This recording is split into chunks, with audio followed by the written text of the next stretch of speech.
Akashvani presents Morning News.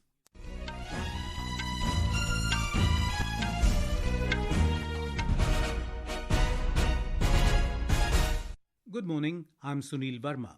The headlines. Prime Minister Narendra Modi says government is committed to all-round development of Bihar. President Draupadi Murmu to inaugurate National Conference on Environment in New Delhi today. Maharashtra government issues guidelines to all departments to respond promptly on incorrect or misleading news. India sends 15 tons of relief material to earthquake-hit Myanmar. Manisha Bhanwala clinches India's first gold medal in Asian Wrestling Championship in Jordan. And in IPL cricket, Royal Challengers Bengaluru defeat Chennai Super Kings by 50 runs at M.A. Chidambaram Stadium in Chennai.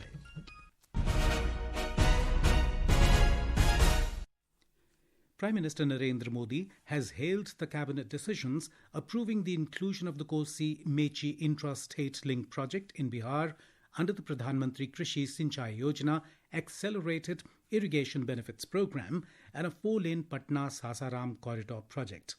In a social media post, Mr. Modi said the government is committed to the all-round development of Bihar. He said while this will provide water for irrigation in a large area, it will also increase the income of farmer brothers and sisters.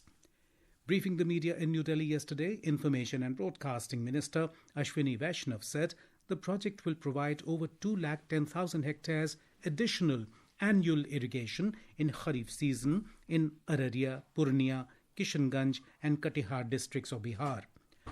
Mr. Vaishnav also informed that the government has approved construction of 4-lane greenfield and brownfield Patna-Ara-Sasaram corridor. The minister said this project will give a boost to infrastructure development by generating 48 lakh man-days employment. ये one of those rare projects जो बहुत सारे highways और बहुत सारे highway systems को जोड़ता है. ये प्रोजेक्ट है पटना से आरा होते हुए सासाराम को जोड़ने वाला. 5 नेशनल हाईवेज और 4 स्टेट हाईवेज को ये जोड़ता है. This will significantly reduce congestion और जो बिहार के कंप्लीट इस एरिया में मूवमेंट पटना से लेके सासाराम तक लोगों का बहुत इसमें बेनिफिट रहेगा. President Draupadi Murmu will inaugurate the National Conference on Environment 2025 in New Delhi today. The 2-day event organized by the National Green Tribunal is set to bring together environmental experts, policy makers and activists to discuss critical environmental issues and formulate actionable solutions.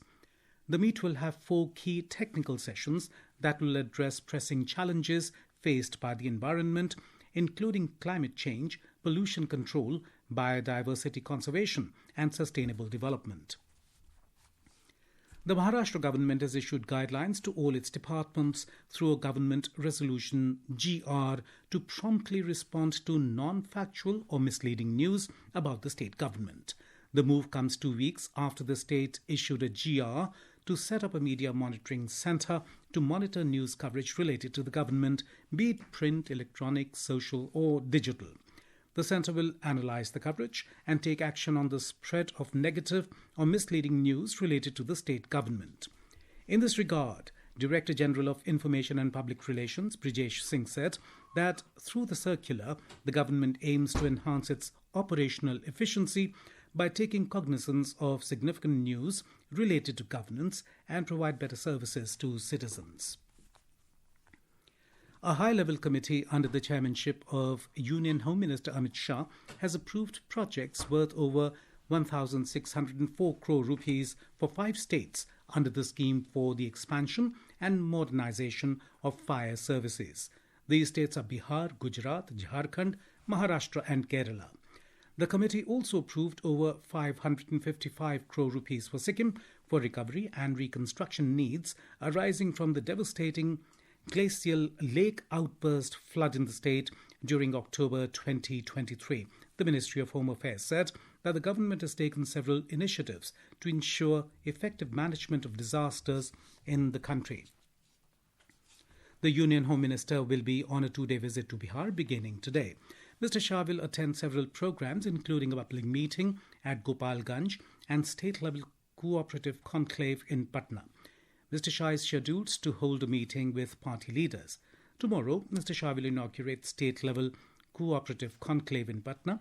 He will also dedicate and lay foundation of various development programs and projects worth over 800 crore rupees.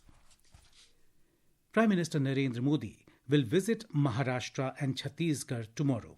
In Nagpur, he will visit Smriti Mandir and Diksha Bhumi. Later, he will lay the foundation stone of Madhav Netralaya Premium Centre and address a public meeting. Mr. Modi will also inaugurate a loitering munition testing range and UAV runway facility at Solar Defence and Aerospace Limited. Thereafter, the Prime Minister will travel to Bilaspur in Chhattisgarh and dedicate multiple development projects worth over 33,000 crore rupees. He is also scheduled to address a public meeting. In Madhya Pradesh, the government is procuring wheat at the minimum support price, MSP, and farmers are also selling their produce enthusiastically. So far, 13,98,000 farmers have registered for sale of wheat at the MSP this year. The last date for registration is the 31st of March. More than 5,80,000 metric ton of wheat has been procured from around 75,000 farmers at the minimum support price in Madhya Pradesh. Payment for the procured wheat is also being made continuously to the farmers. So far, more than 757 crore rupees have been paid to the farmers. The minimum support price of wheat in Madhya Pradesh is 2,425 rupees. The state government is giving a bonus of 175 rupees per quintal. In this way, wheat is being procured at the rate of 2,600 rupees per quintal. Sanjeev Sharma, Akashvani News, Bhopal. This is Akashvani giving you the news. For quick news updates round the clock, follow us on our X handle at AIR News Alerts. And for details of stories and more, log on to our website www.newsonair.gov.in and download News on AIR app. India has dispatched 15 tons of relief material to Myanmar following yesterday's earthquake. According to sources, an Indian Air Force C-130J aircraft transported the aid from Hindon Air Force Station. We have a report. The 15 tons of relief package includes essential supplies such as tents, sleeping bags, blankets, ready-to-eat meals, and generator sets. Additionally, crucial medical supplies like paracetamol, antibiotics, syringes, gloves, and bandages are being dispatched to support those affected by the disaster. Prime Minister Narendra Modi expressed concern over the incident. In a social media post, Mr. Modi prayed for the safety and well-being of the citizens of both the countries. He added that India stands ready to offer all possible assistance and asked the External Affairs Ministry to remain in touch with the governments of Myanmar and Thailand. With Sudhir Yadav's report, Aishwarya Rai Nigam, Akashvani News, Delhi. Foreign Secretary Vikram Misri has emphasized strengthening of alignment of strategic interests between India and the United States. Congratulating U.S. Deputy Secretary of State Christopher Landau after his recent confirmation by the U.S. Senate, Mr. Misri highlighted the importance of the India-US Comprehensive Global Strategic Partnership. The two officials also discussed increasing bilateral trade, defense, and technology collaboration, as well as issues related to mobility and migration. Both sides agreed to maintain an ongoing dialogue on matters of shared interest. The Foreign Secretary invited Mr. Landau to visit India at the earliest opportunity. In the Asian Wrestling Championship 2025, Manisha Bhanbala clinched India's first gold medal since 2021 edition, while Antim Panghal settled for a bronze at Amman in Jordan last night. Here is a report. In women's 62 kg category, Manisha defeated Korea's Ok-ji Kim by 8-7 to clinch the historic gold in Amman, Jordan. Meanwhile, in 53 kg category, bronze playoff, Antim Panghal defeated Taipei's Mengaj She by technical superiority without conceding a point. Indian wrestlers have now won 1 gold, 1 silver and 6 bronze medals in the tournament. The men's freestyle competition will begin today. In the IPL cricket, Royal Challengers Bengaluru defeated Chennai Super Kings by 50 runs at the M.H. Chidambaram Stadium in Chennai last night, chasing 196 147 for victory. Chennai Super Kings scored 146 for loss of 8 wickets in stipulated 20 overs. Rajat Patidar of RCB was adjudged player of the match for contributing 51 of 32 balls. Today, Gujarat Titans will clash with Mumbai Indians at the Narendra Modi Stadium in Ahmedabad. The match will begin at 7:30 this evening. In tennis, Novak Djokovic defeated Grigor Dimitrov to reach his first Miami Open final since 2016, moving within one win of his 100th career ATP title. Djokovic will now face rising Czech star Jakub Menchik in the final tomorrow. With Sudhir Manik Sharma, Akashvani News, Delhi. The India Meteorological Department (IMD) has forecast scattered light to moderate rainfall accompanied by thunderstorm, lightning and gusty winds at isolated places over sub-Himalayan West Bengal, Sikkim, Goa and Maharashtra today. Similar conditions are expected over Arunachal Pradesh, Assam and Meghalaya. According to the Weather Department, strong surface wind is very likely to prevail at isolated places in northwest India today, with Rajasthan experiencing significant dust storms that will impair visibility. Talking to media, IMD senior scientist Dr. Soma Sen Roy said, for the next 2 days, strong winds will affect the entirety of northern India, with Rajasthan experiencing significant dust storms that will impair visibility. पूरा north India में यानी कि आपका जम्मू कश्मीर, हिमाचल प्रदेश, उत्तराखंड, पंजाब, हरियाणा, उत्तर प्रदेश और मध्य प्रदेश तक strong winds 20 से 30 kilometre प्रति घंटा चल रही है और राजस्थान में खासकर डस्ट रेजिंग विंड्स चल रहा है, जिससे विजिबिलिटी काफी कम होती जा रही है. Akashvani's YouTube channel Aradhana will broadcast special programs on the auspicious occasion of Navratri. The channel is set to offer an immersive spiritual experience for its listeners from tomorrow till 6th of April. Our correspondent reports that the channel will present a series of exclusive devotional programs, bringing the essence of the festival directly to viewers' homes.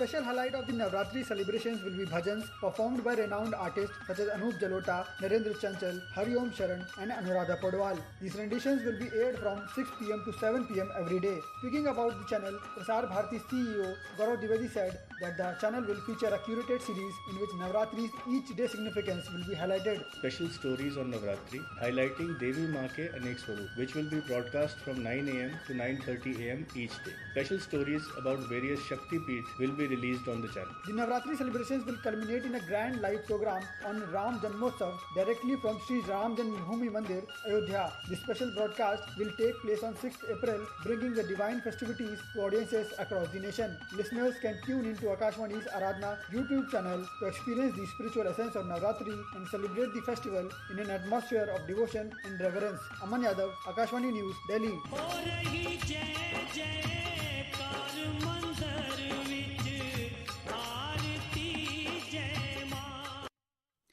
And now for a look at today's newspapers, it's over to Shagun Chopra. Thank you, Sunil. The devastation caused by the earthquake in Myanmar and Thailand is front page news in most dailies. Over 150 dead as strong 7.7 quake hits Myanmar, Thailand, shakes India too, reads the Tribune headline. In a first ruling, Myanmar junta has asked for international aid, reports the Asian Age. The centre has approved a 23,000 crore rupees scheme to make India self-reliant in electronics components manufacturing, providing direct employment to over 90,000 people, writes the Pioneer. India has linked a record 63,000 crore rupees chopper deal with HAL to procure 156 indigenous Prachand helicopters from its armed forces, reports the Times of India. The Delhi High Court has prohibited hotels and restaurants from automatically adding a service charge to food bills while observing that this is against public interest, writes Hindustan Times. And finally, The Hindu quotes a survey by CBSE that reveals that 1 in 5 parents in India faces parenting challenges. And with that, it's back to you, Sunil. Thank you, Shagun. And now, before we end the bulletin, the headlines once again. Prime Minister Narendra Modi says government is committed to all-round development of Bihar. President Draupadi Murmu to inaugurate National Conference on Environment in New Delhi today. Maharashtra government issues guidelines to all departments to respond promptly on incorrect or misleading news. India sends 15 tons of relief material to earthquake-hit Myanmar. Manisha Bhanwala clinches India's first gold medal in Asian Wrestling Championship in Jordan. And in IPL cricket, Royal Challengers Bengaluru defeat Chennai Super Kings by 50 runs at M.A. Chidambaram Stadium in Chennai. And with that, we end the morning news. Have a nice day.